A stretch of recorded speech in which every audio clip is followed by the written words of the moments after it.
Welcome back to this lecture. In this lecture, we're going to build our second set of charts. So here we have already prepared chart for the individual product performance. We're going to build entire company's performance, not for the product wise, but for entire company month wise. So to do that, I have moved this chart here. Now I'm going to use this data, that is second set of data here.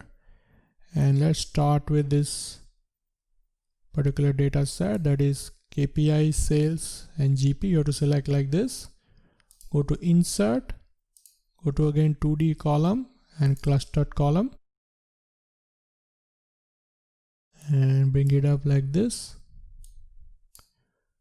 Let's increase the width, and here we need to bring the gross profit to the secondary axis. So format data series, secondary axis, and again we need to change the axis for gross profit, they are not same.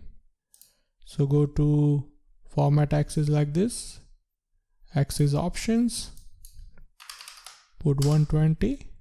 Now both axes are aligned, 0 to 120, 0 to 120.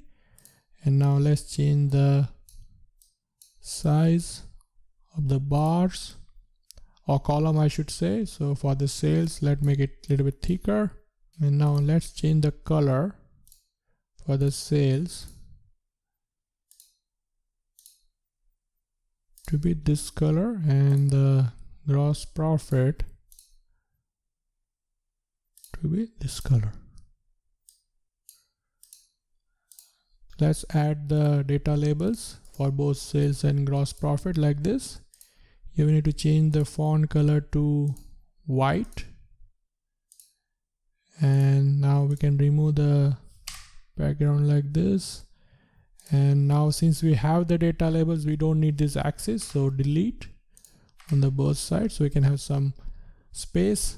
Now select this entire chart. Again we need to choose Lato font and make it bold, and for this we need white fonts. For gross profit data labels, let's put them in inside end like this instead of above, right? Instead of outside end, choose inside end like this, so it will look like this. And now you can make it even black, right?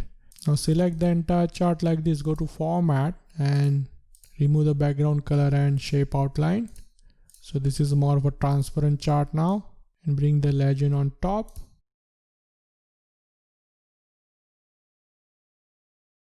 Let's update the chart title later. Increase the chart area till here.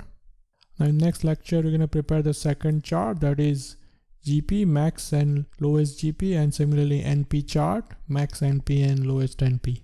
So I'll see you in the next lecture. If you have any question, please let me know in the Q&A section below. Thank you very much.